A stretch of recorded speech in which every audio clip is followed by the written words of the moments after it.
All right, it's fall 2025. Back to school's totally there. All the ball games. Nick, we're done talking about that. You know what time it is to talk because people inside the group, they've already started talking about the Fruity Pebble Gang. Pumpkin beer is here. We're ready. Let's go, crew. Let's step up. All right. It's our time of season. So just joking about the beer. Fun things, though. We're going to talk today quite a bit of stuff out of the group and things that I have found to be interesting inside of the industry. So we'll start off there, Nick. I told you we might talk about that at the end, but I'm pushing it to the beginning. Things I found that are interesting in the industry, and which ones would you rather talk about? All right? You got three options here. Sounds three like options. Would you rather talk about detailers and suppliers on social media voicing their opinions about someone's death, the continued discussion on detailers who go on social and share about their sobriety, or, since we'll be releasing something very soon, what size throw is best? let's go with C. Let's go with throw is best for 200, Alex. Yeah, I'm not. But this is interesting. What throw is? But there's been some guy did this. This video saying about why they chose theirs, and then these other companies had to release why they chose their throw is the best. It's interesting now to come back. This used to be a discussion. I think when the 15 was first released, we can go back to those early machines. Most of them were just 21s. 21s, then you went to 15s, then you got forced rotation 8s, and I think, what was Porter cable? Wasn't Porter cable like an 8 or a 6 or? Yeah, I don't remember. I mean, it was something small. Look, I think, and I don't want to not give an opinion here, right? Because I know a lot of people have this question, but I think you and I, we kind of live more in the real world than I think what some of these internet conversations turn into. The tool that works the best is the one that you work with the most, right? So if you get used to a 15, then you're going to say 15. If you like a 21 and you know how to maneuver the 6-inch pad around, then you're going to say 21.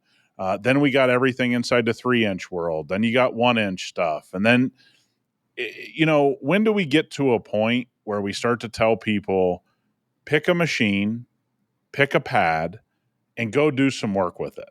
Okay. I'm more inclined to say that there's some machines I've purchased a lot of in my career from a company, multiple companies, that I'll say this, that I don't see enough development out of. You and I have had this conversation where I think they've never fixed a torque issue on some of these machines. There's some new players in the market that I think are becoming more and more interesting for a variety of reasons because they're kind of fixing that. We saw that out of some of the early Chinese brands. Remember how loud those machines were, but they had the torque? Okay. They fixed the torque issue. I have a bit to weigh in because, and I'll step in at this point before we get off too much into what you were going to say around what throw, because that was a move that I did years ago. What can I get into the industry with? And I chose a polisher, and I white labeled one out of China. Absolutely true. And we were able to choose what different throws we wanted. I absolutely did not want the 21, and this came down to my choice, right? Sure. So you're right. I go, here's what I think is best, and I chose a 15. They had 12 and 8s, and I almost went with the 12. Yeah. Because it was different, but I was like, it was too different, so I need to stick with what, this 15 mil is going to be a little mainstream. Enough people will buy it. But there is a discussion about how far that 6 mils of throw, is that enough? Some people will say that extra throw creates more cut. Others would fall into the camp and go, that extra throw slows it down, so it actually doesn't get a better cut. Yeah. I would lean into the second. Really? Where would you fall in? I think the problem with the 21 in today's world is it hits too much stuff. It's too big of a throw. And again, if you work on big flat panels or you're doing large trucks, but even those have different drops on them now. For those that don't use the proper term, a drop is, really what a body line is called. If you want to get technical, is how many drops are on the panel. I think everything's gotten such sharp body lines and a lot of different angles in today's car development world. I think 21's kind of hard to maneuver. When you work on older cars, the 21 works great because you got bigger, flatter panels and bigger fenders that don't have as many drops usually. But I would say this: anybody that tells me The it reason, cut, hold on, the reason yeah, why I want everybody to understand the reason why those areas are difficult is let's go into it, right? When you're trying to maneuver that tool sure. into let's say, what was that vehicle that we had in here recently that I bragged about was a second Lambo I've done, Oh right? yeah, Urus would be You would almost. never, Well, here's the ever. thing: you'd have to be very skilled with the machine. You'd have to know how to manipulate it. I mean, it's really not worth your time, right? Like, so the thing about cut, and it's interesting you bring this up, and this is one of the things I've talked to a lot of people recently with some things we're going to be bringing on board and some things I got people to test. For some reason, we don't understand that cut really comes from torque. It doesn't come from the throw of the machine. And here's the perfect example.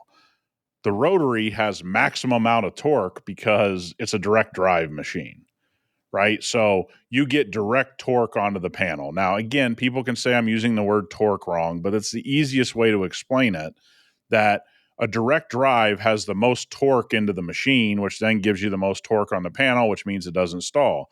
That's why most beginners should start with a forced rotation machine, right? It's not going to stall. It's not dangerous. You can make a lot of mistakes. It'll still cut.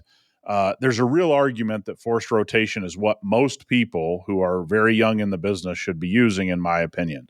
Now, it's great to learn the rotary and the DA and all that kind of stuff, but The hang up with the forced is how pressure sometimes it just keeps pulling itself. People just get a little frustrated and tired. At least yeah, that's but what feedback I've heard. yeah, and I understand that, but also when you learn to work with that tool, which everyone's most popular forced rotation is flex, right? They're going to be talking about the flexed forced rotation, the 3401 or whatever. When you know how to use that machine, it doesn't walk away from you. It's very, very Agreed. simplistic to use. It's kind of mind numbingly easy to use. Like, you really don't have to think about a whole lot because the pad always spins. Again, that's kind of what happens when you use rotary. Rotary becomes kind of mindless because things, don't, once you get comfortable, I'm saying. Well, and so what I enjoyed about 3401 was basically what I would do with the roadie, right? I would actually let it walk and then get that pull. And Sure. while I'm pulling it back, that's when I really worked on my cut, when I worked on what I was trying to do. Yeah. No, it's a good point. But again, when you get into the throws of machines, and again, a lot of manufacturers are going to hang their hat on throws. What is our throw versus someone else's throw? The fact of the matter is, if my, again, forced rotation kind of proves this, if my machine has more torque on the panel, I'm going to be able to cut faster. Okay. Because again, a forced rotation flex, I think, has what, an 8 millimeter throw? It's got less of a throw than any DA on the market, but it's going to blow any DA away trying to cut defects out, just like the direct torque of a rotary is going to blow away a forced rotation machine from flex, right? So in Flex's lineup, they have all of these machines, right? And I'm just using them as an example, guys. That's all I'm saying. They have a Well, rotary. they're the dominant forced Yeah, rotation company. yeah. I mean, they are. They have a rotary, then they have a Yeah. forced rotation, then they have a DA. Guess which one cuts the fastest? The rotary. It's got the most torque on the panel. It's direct. It's very, very simple to understand. So, again, I guess people listening to us, what I want to say is it's very foolish conversation to be talking about throw and cut when we know what cuts the fastest and we know what cuts the slowest. The 15 and the 21 are going to both cut slower than a forced rotation and a rotary, right? So, if you're trying to talk about cut, the cut is really about the torque that can be had on the panel and no stalling while you're getting that cut. Well, DAs magically stall more than a forced rotation and a rotary. So why do I care about the throw that much? I never really got into that because the only thing I ever cared about is this going to torque down on the panel, or is it going to give me a headache when I try to have it torque down on the panel? That's what causes cut. Rotary and forced rotation both prove that pretty directly. So let's go to polishing then. Let's take that question. When we're trying to finish the paint, which is the best throw? I know a guy years ago who he loved to finish paint with the 21. But Sure. that's what he loved to do. And I And go, by the way, okay, that's all that I had in the moment, right? I mean, I had a 21. Certainly learned how to finish really well with a 21. But again, a 21 and a 15 to me, the only real difference, especially inside the same manufacturer, is where I can fit the 5-inch pad versus the 6-inch pad. I never cared about the throw. I cared about where can I fit this thing in, how much great more point. work can Great I point. do. Yeah, great point. I think it's a sign of inexperience if you're caught up on this conversation. So I'd be very leery if somebody is trying to tell you about throw when the whole thing behind it is where can you fit the machine? What allows you to fit the machine in the most places more than it is that there's that much of a dramatic difference between a 15 and a 21. And if you're experiencing that much of a difference, then usually you have a problem in your process far more than those machines are making that big of a difference. So you can start thinking, some pillars. You could think under some side mirrors, around Yeah. side mirrors. You get into those places, there's no way I'm using a 21. Well, Right? because it Like, becomes uncontrollable for a lot of well, yeah, and people. you just start getting that bang bang. You go, Yeah, yeah, like, yeah. And again, it's just one of these things. Like again, if you look at forced rotation, it's very hard to get a finish like you can get with a 15, right? So if you take forced rotation and you look like, okay, I want to have a forced rotation machine, you're going to have to be very good at finishing with that machine, and it might take you yeah, some time. yeah. But if I go forced rotation and cut the defects out, then I come back with a And then finish 15, with the DA. pretty Mhm. enjoyable, right? So Absolutely. uh, this one size fits all stuff that's kind of going on in detailing, and everybody's solved the problem. The problem's been solved. You want to cut the fastest, grab a rotary. Let's just call a spade a spade. Come back and start stepping it out with a DA and call it a day. You say, hey, I'm not comfortable with that. Cut with the forced rotation, come back and finish down with the DA. It, at the end of the, to me, this has all been settled science. I guess it isn't on the internet because that's the way the internet is now. But for the people listening to us, guys, this is pretty settled stuff. Yeah, it should be. And we're going to dive even more into it probably over the next couple of weeks when there's some stuff we're going to put out to the market. And we're Yeah. excited to do it. Yeah, and look, So and by the way, when we put stuff out, we always have to reinvent the wheel. That's kind of gone on. Guys, trust me when I say this. Any machine can become great if you use it. Right? That's the part that's left out of these internet conversations. I can yeah, show you people at a body shop that use stuff that you'd never be caught using that you and I know. You go, man, I've been to some body shops where you should see what these guys are using. Or I've been to this shop and they're still using this and they get great results. Not all of them, but you've been around places that you go, I can't believe what those guys are getting results with over there at that place. And it's because they got thousands of hours behind the machine and they got a process. And that's what we've kind of tried to do with our compound polish in one step. Then we'll show you the pads we've picked, and then we'll show you the machines that we think give you some nice entry points in some places. But again, guys, this has all been settled science. I mean, to me, you and I don't go in any groups or any places and leave comments, besides our own. So I don't even really do any of this publicly other than on here. well, I mean, I don't anymore. Yeah, right. That's what I mean. You Did I don't really do used it to? now. Yeah. Yeah, I used to love it back in the day. Yeah. Go You through grew up bombs. you grew up. you What? know, one of those bombs got us into a little battle, which was interesting. But I digress. I saw a question this weekend. I found it to be pretty interesting because it's going to go into what this person viewed as like a person of power, right? Somebody of prestige. And they were going to ask a question. Before we get into that question, you were recently around a lot of people of prestige. Did you want to talk about that or not talk about it? No. No, I'm Oh, good. okay. Well, dang. I was hoping so. All right. Well, I'll talk about then the question. And this question was about people of power that were of the spiritual aspect. Right? We can see where we're going there. A pastor. All Gotcha. right. And this guy wanted to know, he's got a question. Would you charge your pastor full, half, or no charge to detail their car since they are covering you in the church, That would right? be full charge. Yeah. I say that again, if you're trading things out, look, we've all done some things in our career where we've traded some things out. Are But you saying you're trading some penance no, for I'm some not. No, cleaning? I Is said that full. what you just I said? said full Okay. charge. I've seen where some of these cats live. He's getting full charge. I would say this. We do get this question a lot. What would you do? Hey, I'm doing this work for this person. I think I've really learned some hard lessons on this. I think you probably feel the same.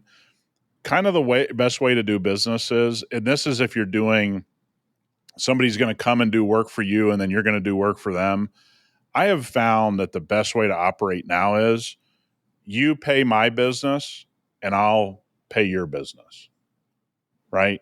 Is not really trying to do trade outs. I know a lot of people think that works in the end, yet I've seen that go worse more times than I've seen it go better because somebody always feels like they didn't get the best part of the deal. You and I had a situation there at HQ with some I was gonna, construction stuff. as you talked about it, I go, what about family, right? Yep. Family and people at your church kind of fall into the same category. Yeah. I just, guys, you can get yourself in some sticky stuff. We certainly can share here. We Oh, we had, did. We did. We had a but I little mean, episode. not Yeah, I was everybody thinking listens about to it. everything Yeah. all the time. Like we had a sticky situation with, some construction that we had done because we had something break at HQ and Marty thought he had a deal. Hey, we're going to ceramic coat some vehicles for the workers and the owners and this and that. And get to the end of the job and we get a $5,000 bill and there's a lot of confusion and a lot of anger and we just paid the bill. And now when you look at it, you go, they should have paid for us to ceramic coat their trucks and we should have paid for their service to fix the issues at HQ. And I wish it were different. I mean, I'm sure some of you got great stories about this, and I can share some great stories I've had of trading some things out. I can also share the bad. And so I think now my whole mentality is, hey, I'll give your business money and you'll give my business money. And, we're all good and nobody feels like they got slighted. And that's just kind of how it works. And I just think you can get into a lot of sticky stuff. And trust me, I've done the trade out thing. I'm not saying this as judgment to others. It's probably just easier to exchange the money. It is, and they have it in their budget.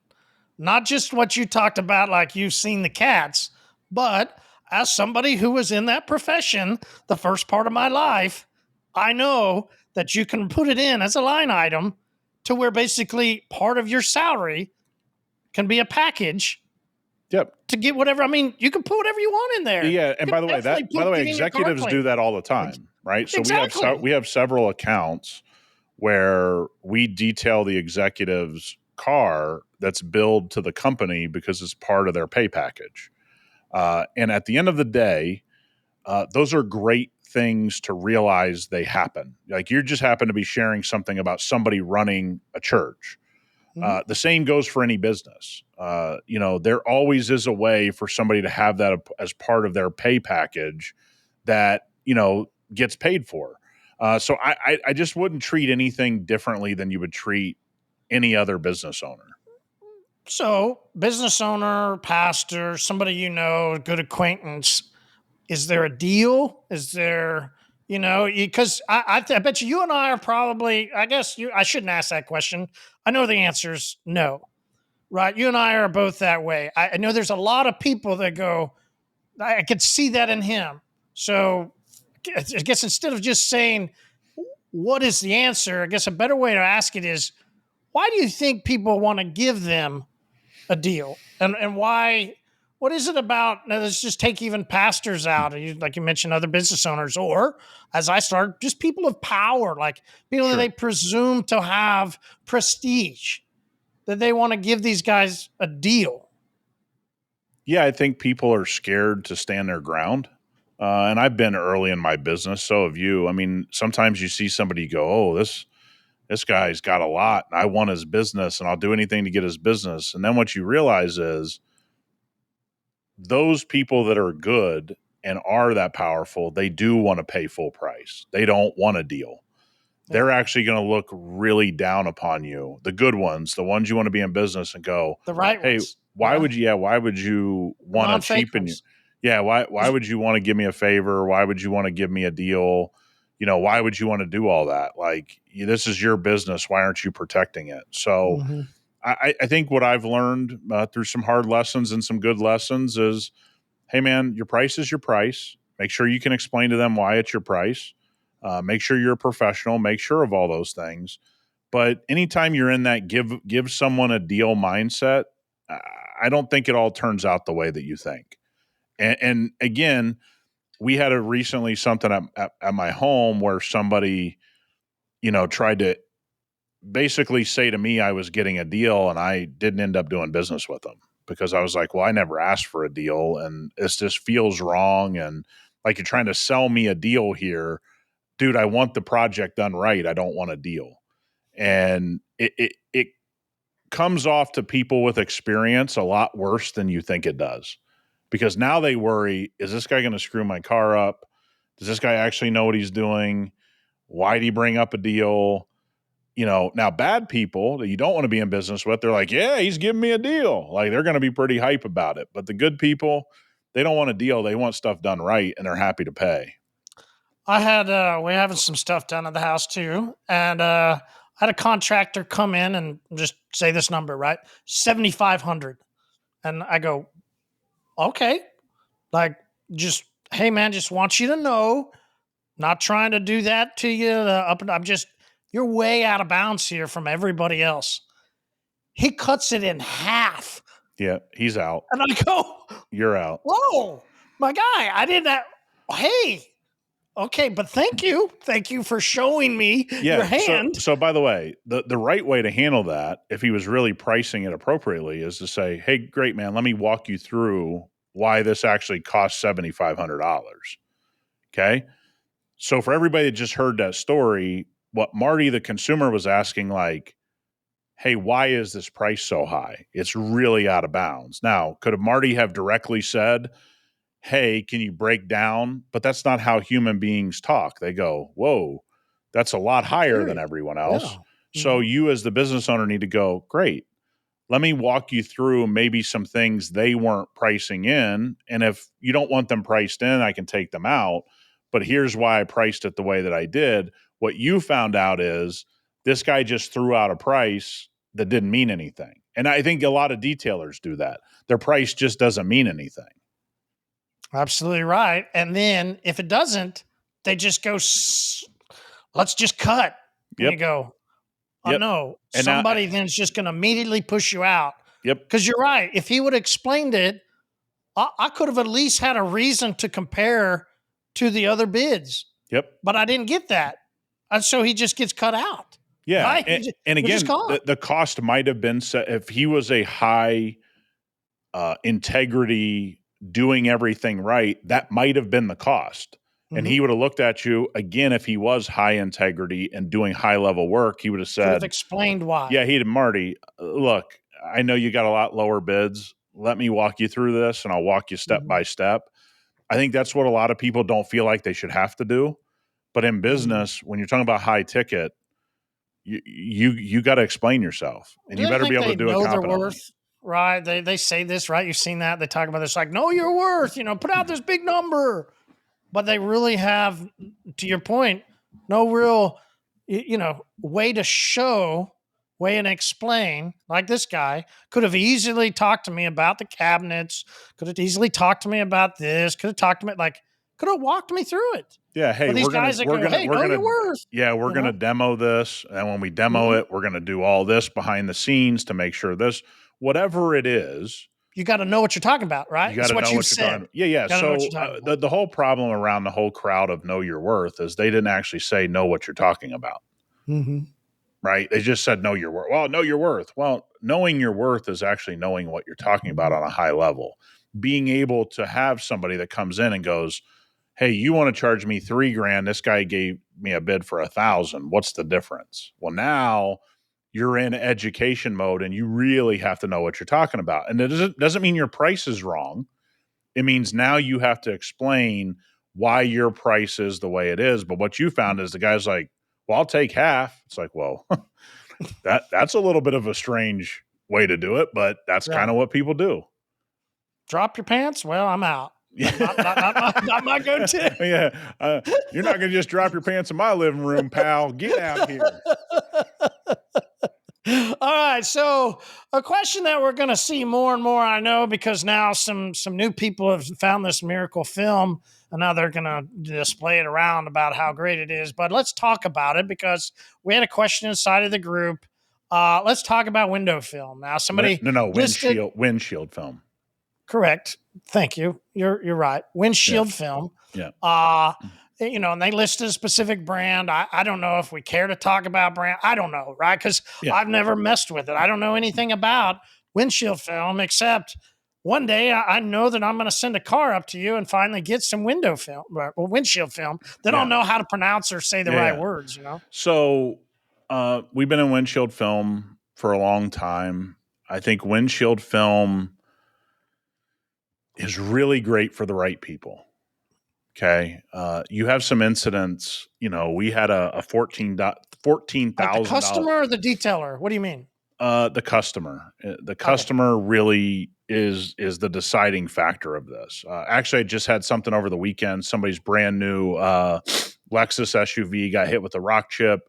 My direct quote to him is, I know how you treat your cars, and I'm not going to put windshield film on your cars. It's going to be nothing but a headache. And he just took a big, boulder to his windshield. It cracked everywhere. He's like, what's that mean? He was a friend of mine. I go, but when you put this on your car, like you have to look after it. You have to understand it. You have to take care of your car on a certain level, that kind of thing. So let me walk people through this. Well, hold on. So wife has one. She's got the Star, just started. The other Friday I told you we got this recall. Nissan. You got to get there 5:30. Like we have this recall. Well, apparently we have two recalls. One was the turbo hose. Yep.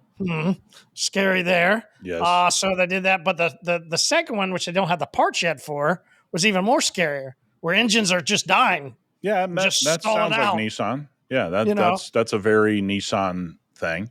So we asked the guy, hey, we have this Star. It's formed, right? Because my wife loves to get behind big semi trucks for some reason. I've followed her sometimes, and she has this addiction. And you're just like honking, like I've texted her while we're driving. I've done everything, and then we finally get. I'm going. This is why. Not only the front end, how bad the front end is now, but now you've got a Star on your windshield. So we're at the dealership, and they're gonna get us a quote. Because they don't. I said, well, you guys don't do it? Well, we third party it. Yeah. So, windshield film has this,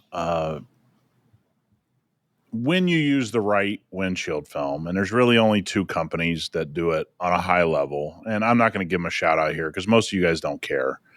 You don't think more and more? This is what I was going to say. I mean, whether or not you want to shout them out, this is why I wanted to talk about it. I think there's more and more detailers starting to look into it. And here's the thing: I'm gonna show them here that it's a very select business that should be looking into windshield film. In my opinion, today we're in 2025. I don't know when you're listening to this. We could have some huge development years from now that changes this. But here's what you have as a problem.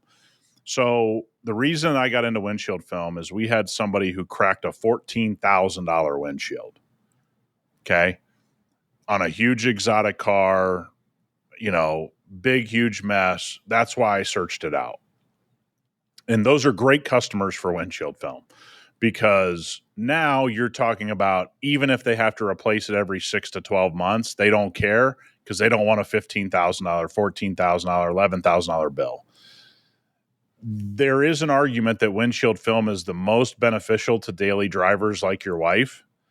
The problem is your wife isn't going to be sensitive with it. She's going to run her wipers all kinds of ways. She's going to not keep it, always the cleanest. And when she goes to clean it, she's going to, just take all that debris and wipe it right into the film, and the top coat's going to get damaged. And so I think windshield film has this really interesting point right now where I'll just tell you the people that would help the most aren't really helped the most by the windshield film because it's such a sensitive thing. It has to be cared for. It has to be It's a cared little for prima donna, huh? properly. What's that? It's a little prima donna. It's and by the way, it's expensive to have done right. You got to do real heavy heat molding, heat shaping for the ones that work. I'm saying I know I see a lot of ones now that just get squeegeed on. You guys will That's find what I'm out. saying. I mean, it's going to start popping. I know there's some people started Sure. posting, they're getting into this, and it's like, Yeah, no, man, it's the stuff that works really, really well is very, very labor intensive. Guys got to be trained on it. You got to stick with it. You got to do a lot of installs. You're going to burn a lot of film. And again, it fits a very certain type of clientele. Again, I think that we'll probably get to a place down the road where, because we know technology does always get better. So I don't want to sit here and tell people that we can't have a breakthrough that makes things happen in a certain way. But I think right now you have no idea the headache you're inviting when the wrong customer gets windshield film.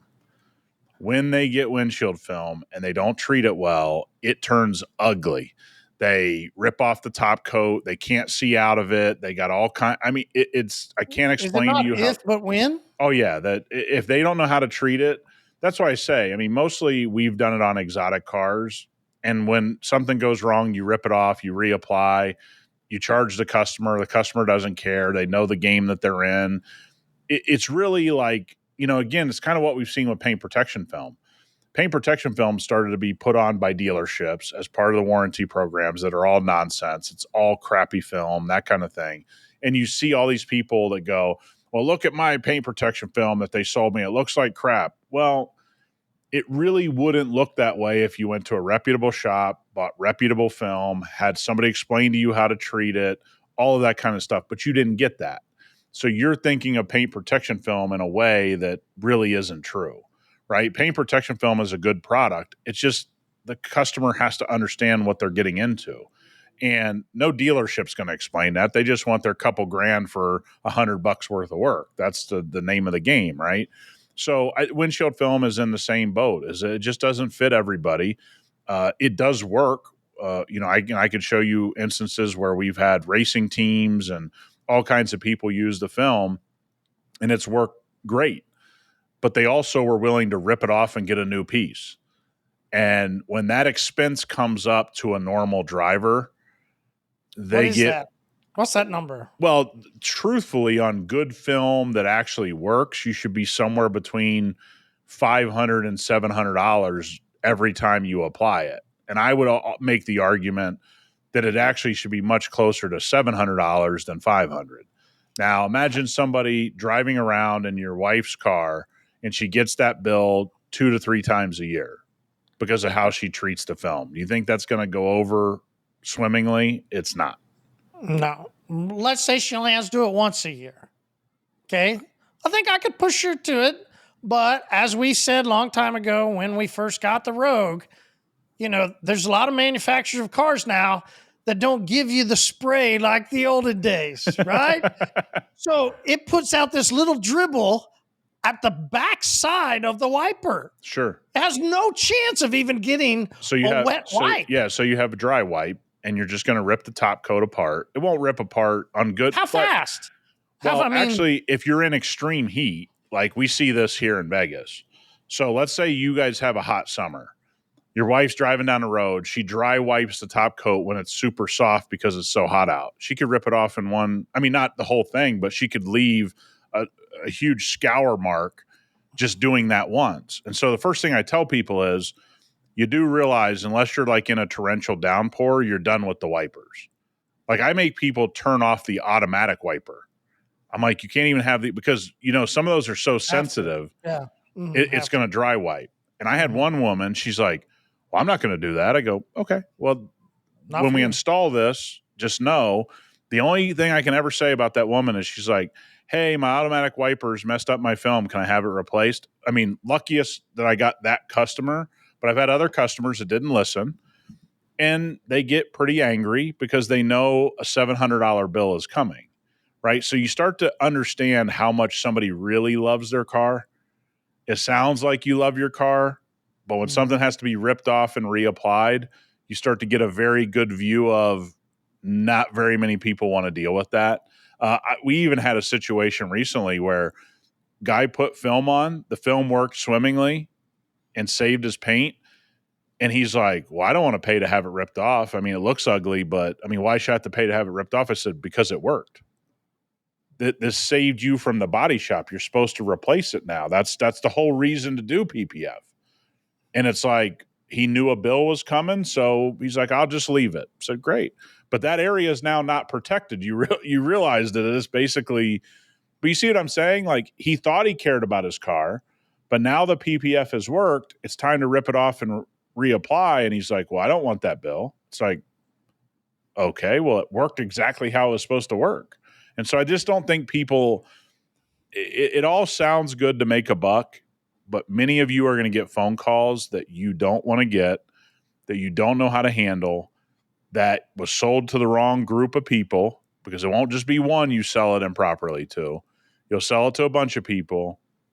When those headaches start rolling in, and now maybe you have to eat some installs to get somebody to go away, and you have to eat some money, it's a much different world. Yeah. I'm out. Yeah, 100%. And look, in our group, if you guys go in our group, Marissa, who was one of the top reps in the windshield film business, did a great job answering the guy. She knows better than anybody. She had hundreds and hundreds of shops she dealt with. Go into the group. If you're not a member, you can see her responses. She put it better than we can here. That group is hyperCLEAN Specialists on Facebook is what he's talking about.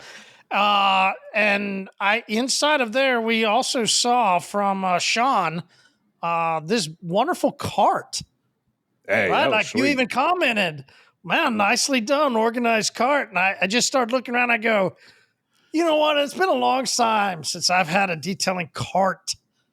Man, what goes in today's carts? Like what? I mean, he's got his bottles lined out. It looks awesome. Some 16s, some 32s. He's got some pump sprayers, some different things. It's like, hey man, what's your cart look like? What's people's carts are, people do a great job with this kind of stuff. You know, I don't know if it's like when you and I came into business, like when I put stuff on a cart, it's like, this is the necessities. Let's churn and burn here. Like, you know, and then there's other people, man, they got crazy good setups and have really thought through it a lot more than myself. Like, you know, I can learn a lot from, and I do take a lot from what I see guys do. Like, oh, okay, yeah, I'll add this and, you know, this kind of thing. But yeah, man, some people just knock it out of the park. It makes me wonder. I'm like, man, did we miss something here? Because I'm certainly a little bit more primitive on that stuff. I think there's one thing I have missed that I do want to try at some point in time is, you know, I don't know what brand, it doesn't matter, but it looks like he's got one of those like pump up that like foams. I've never used a good one, like a pump up sprayer that also foams. Yeah, you know, well, we had Marilex, but yeah, I mean, I just our problem. You're right. I did what everybody else did. I didn't clean them out, and if you didn't clean them out one time, yeah, you could got get done. that. Could, I hey, guess that could be the one. That could be the one that gets you. You're right. You know, and you just like I've never found one that I like, and that's was going to be what I just was like. You know, I wish I found a pump sprayer that foam that I like. You know, me too. I'm in the same boat haven't as you. found one. I really gave the Marilex a lot of love and a lot of time and try.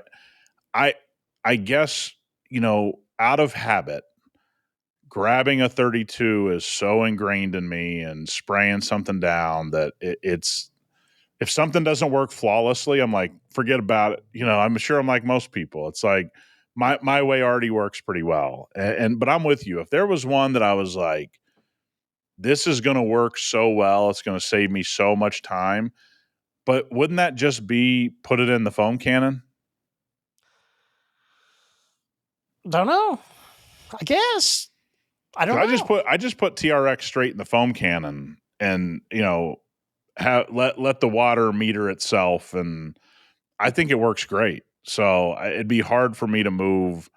And I'm sure there's great stuff out there. I mean, this is not something I sit here and test all day. So you and I aren't in the building a foamer business. So I'm sure there's probably decent stuff out there. Yeah, and it'd probably be like what you said earlier, is, you know, sort of like different preference. Because would somebody, to your point, great question, What's the difference with using your foam cannon with some TRX and whatever sprayer that is a pump sprayer, or there's that brand that started, you could do the compressed air, or Yeah, that's as you've true. talked about, a detail keg. You could take a detail keg and you can make the sprayer, the end sprayer. Yeah. You put the right foam or nozzle on it, you can create a foam there. It kind of does come down to your personal preference, right? And what you're doing, how much you want on the ground, Yeah, how that's much you true. don't want on the ground. That's true. Yeah, no, it's just something, what I like to see is everybody have their own process and then try to like pick up things I want to try. I'm like, Mm-hmm. I kind of want to try that. Then I try it. I'm like, I must have tried it wrong. It's just like that's what I say to myself a lot. I'm like, I bet I did something wrong here. I tried this, Do you that's what I always feel. So do you go back and forth on, like, I've tried something and I'll go, oh, this is fun.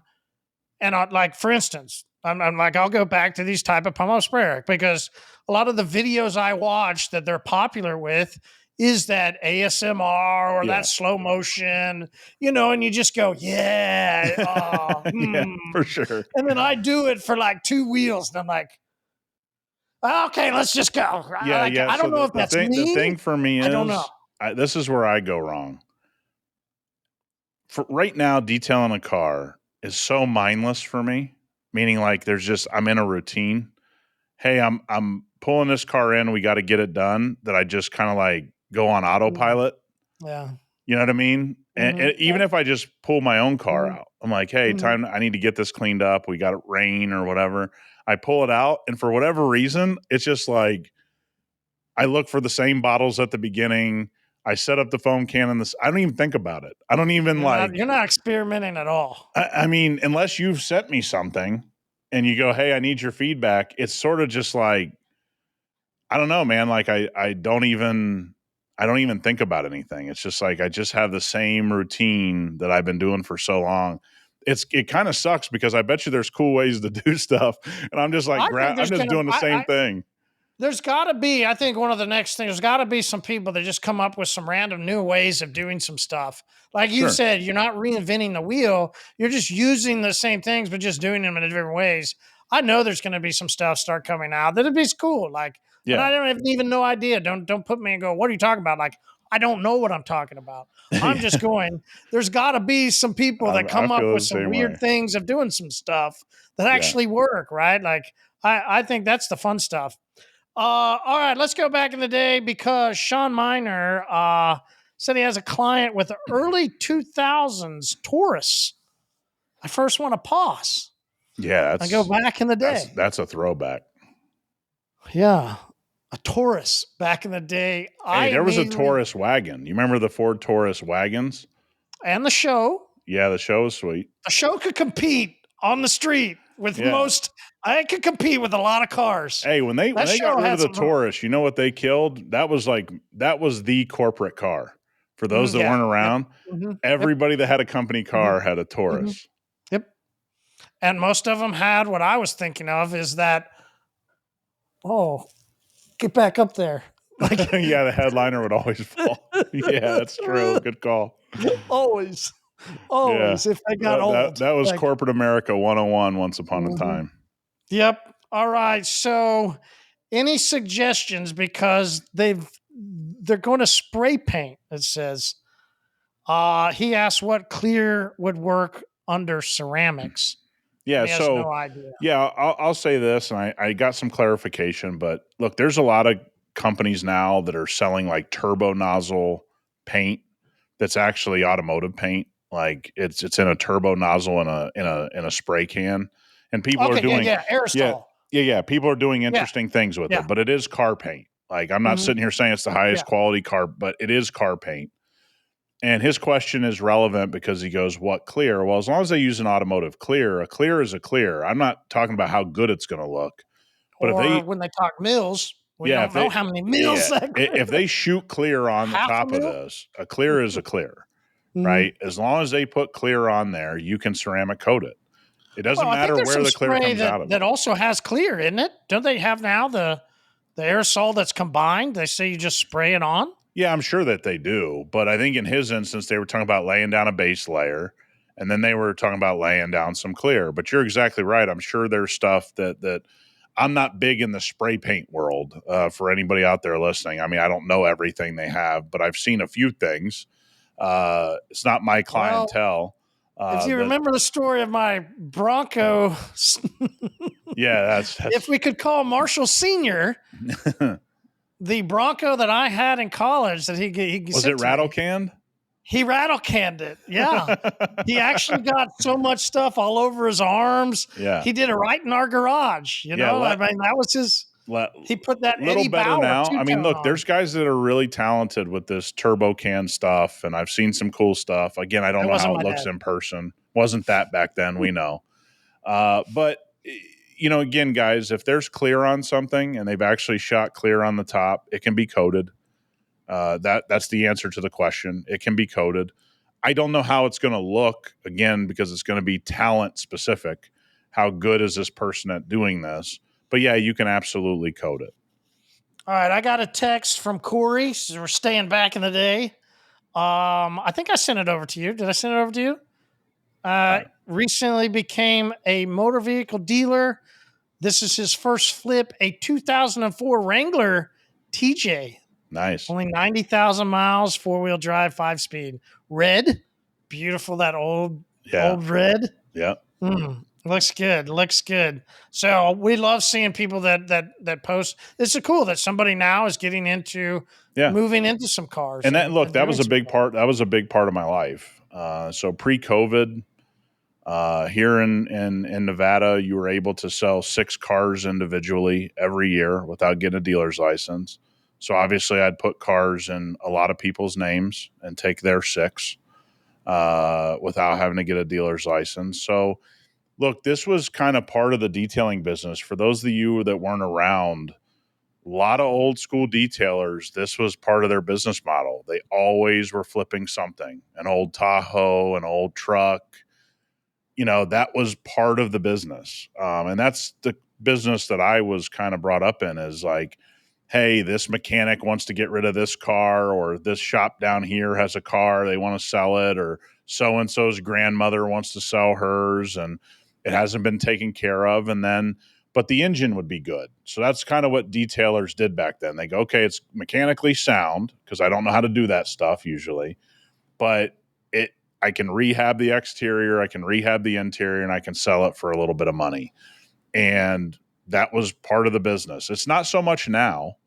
Obviously, Corey is dipping his toes into this, but for those that ever that ever wonder about me, like, that was a big part of my business. Is there would be times I'd have 6 and 7 cars or 3 cars or whatever, and I'd be trying to offload them, and we'd gone through them and we did everything. And then as I started to get better at it, I'd take some that had some warning lights, get a better deal, you know, but I had mechanics I'd go to and, hey, can you fix this warning light and fix this problem? You can get into some trouble. And now with the numbers being so big, I think it's probably it hasn't scared me. I just don't have the time to do it. I'd still probably find a way to do it. But as soon as COVID hit, prices went crazy. You know, I had hyperCLEAN and other things going on. But yeah, it used to be mechanics and detailers and body shops used to flip cars a lot more than is regular today. They always flipped cars. So that's just kind of how it happened. Well, and interesting, as you said, like, this mechanic would have something, the engine's great, but the interior needs a little love. And, yeah. Well, that paint's going to need a little bit of love, but, you know, it ain't too bad. Yeah. And look, I still know some guys in Southern California, and there's a couple guys that come to mind. I still see them flipping cars, but they've also been in the detailing industry like 30 plus years, you know, just guys that have been doing it a long time. You know, you'll see them do it like getting ready for Christmas.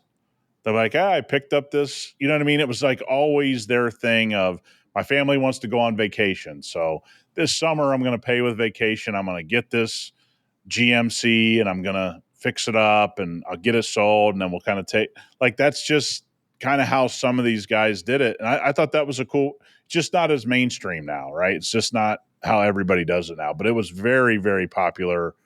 I mean, it had to be most of your career, most of my career. Well, and what I was going to say is it ties in exactly with that picture that I sent you last week.